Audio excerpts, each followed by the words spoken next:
बांग्लादेश में अभी रिसेंटली एक हिंदू को जलाकर सरेआम, उसमें कुछ नहीं होता बेटा, वो सब सेकुलर है। अच्छा चलिए आप सवाल पूछिए। सरेआम जलाकर मार दिया गया, तो इस पर आप क्या कहना चाहेंगे? छोटा सा उत्तर देता जी जी जी, जिस तरह दीपू के साथ हुआ उस पर आप क्या कहना चाहेंगे? ठीक है, छोटा सा उत्तर दे देता ओके ओके, सवाल आप मैं देता हूं।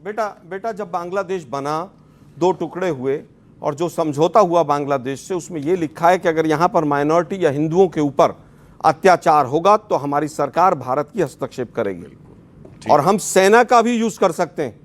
अब ये काम विपक्ष करेगा क्या? चलिए, आप लोग केवल हिंदू मुसलमान में मत बंटिए। हिंदू मुसलमान ने सवाल पूछा, सुनो ना भाई, सुनो ये ना। सवाल हिंदू मुसलमान क्या है? बांग्लादेश में तो हिंदू को जला के मारा गया। सुनते नहीं हो ना इस बात को। सुनते नहीं, मेरा कहना सवाल ये है कि यहाँ पर धरने प्रदर्शन करके आप अपने समाज को बांट रहे हैं। एक तो देखिए, पहली धरना बात प्रदर्शन सरकार के खिलाफ होना चाहिए कि सरकार जागे और सरकार बांग्लादेश की आप कह रहे हैं यहाँ पे धरना प्रदर्शन नहीं होना चाहिए। ओके सुधांशु त्रिवेदी, ये सब आरएसएस बीजेपी कराती है। शिमला समझौते में वो लाइन दिखाई है जिसमें लिखा हुआ हो कि अगर अब संख्याओं के साथ होगा तो सेना का यूज करेंगे, और अगर था तो 1992 में सबसे ज्यादा मैसेकर हुआ, और जिस समय तस्लीम नसरीन ने किताब लिखी लज्जा, तो उसको आपने अपने यहां आकर प्रेस कॉन्फ्रेंस नहीं करने दी। बाकी की तो बात छोड़िए, बड़े बोल रहे हैं वहां पे फौज भेजने वाले। 1983 में आईएमडीटी एक्ट लेके आए इंदिरा गांधी के जमाने में कि अगर कोई बांग्लादेशी घुसपैठिया आएगा तो उस एक्ट में जानते क्या प्रावधान था? अगर आपको लगता है कि आपके बगल में कोई बांग्लादेशी घुसपैठिया आ गया है और आप पुलिस को रिपोर्ट करें, तो आपकी जिम्मेदारी आप साबित करें वो बांग्लादेश में कहां रहने वाला है।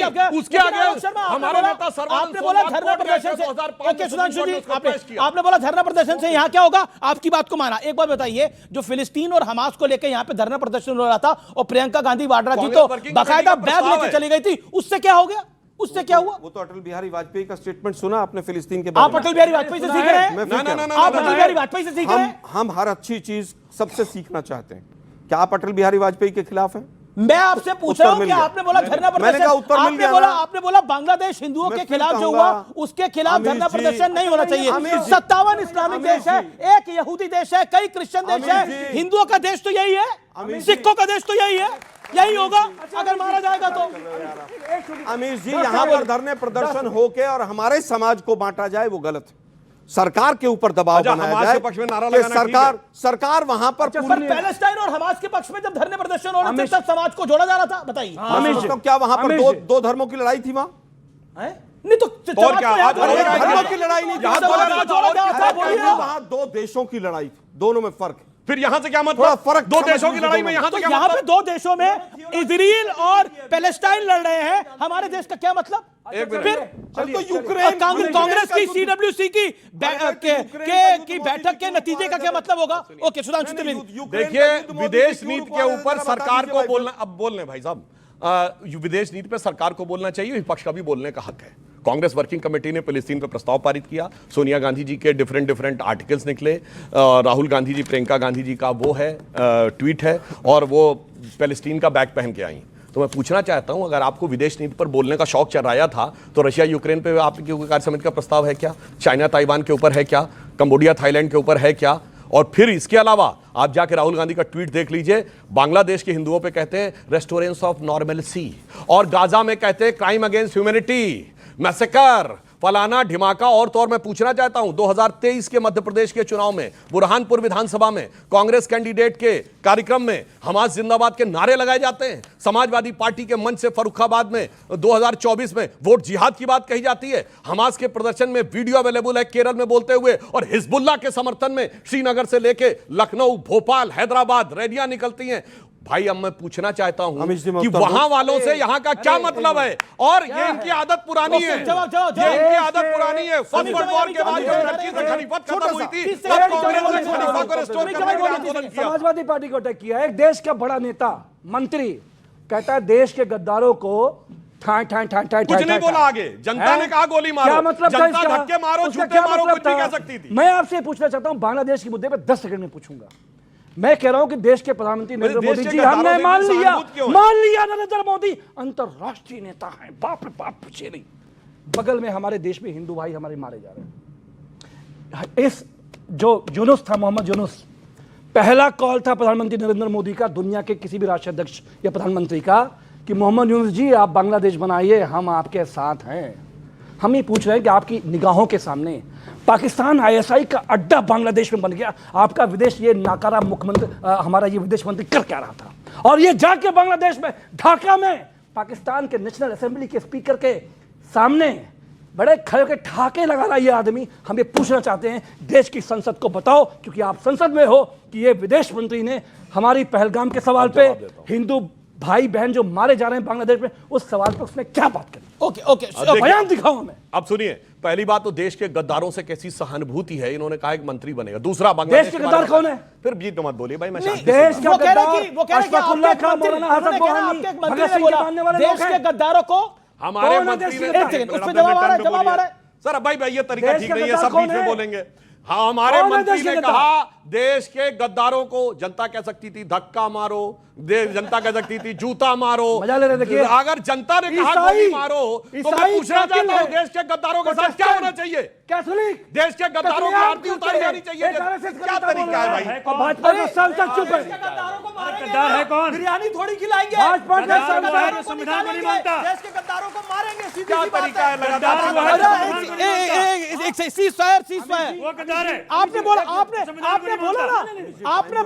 आपने इतना लंबा बोला, आपने बोला विदेश मंत्री वहां ठहाके लगा रहे, जवाब तो देने का अधिकार है ना। आपने बोला वो संसद में है, आपने बोला वो संसद में है, बांग्लादेश में जवाब दे रहा हूं। आपने बोला नकारा है विदेश मंत्री, जवाब तो देने का अधिकार है ना। 30 सेकंड। या तो जानकारी का अभाव है या झूठा प्रचार है।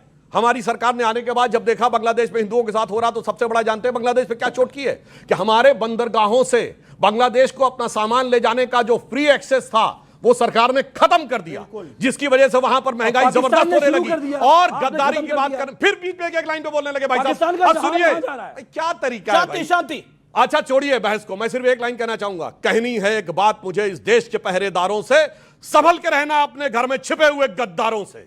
और कौन गद्दार है ये सारा आदमी समझ सकता है। इशारों को अगर समझो, राज को राज रहने दो। आलोक शर्मा देंगे। Okay Alok Sharma, okay final round है। ओके एक सेकंड रुक जाइए।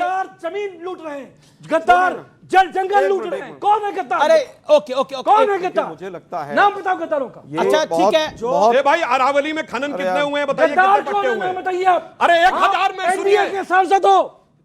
दुर्भाग्य यह है कि जिन मुद्दों पर सरकार को बोलना है उस पर नहीं बोलेंगे। प्रियंका जी ने तो संसद में भी बात रखी बांग्लादेश के हिंदुओं की, क्या उसको सुना गया? अरे भाई, इतनी कमजोर सरकार है क्या आप पड़ोस के देश में हिंदुओं की रक्षा नहीं कर पा रहे हो? अपनी कमजोरी बता रहे हो। भाई केंद्र में सरकार किसकी है? जी। आज दुर्भाग्य यह है कि गाजियाबाद में ही पड़ोस में तलवारें बटेंगी, हिंदुओं रक्षा करो। मतलब इतना कमजोर शासक आ गया कि रक्षा हिंदुओं की अब तलवारों से लोगों को खुद करनी पड़ेगी।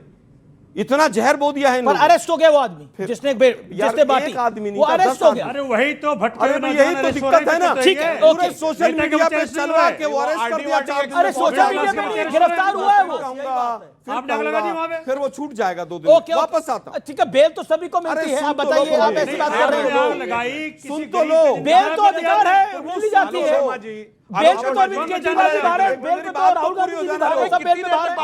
सब लोग बोलते रहते हैं और फिर बीच में भी बोलते हैं। भाई ये रामनवमी हो, कावड़ हो, होली हो, ईद हो, क्रिसमस हो, मतलब हिंदुस्तान के मीडिया को हिंदू मुसलमान करने से फुर्सत नहीं मिलती। ओके जवाब।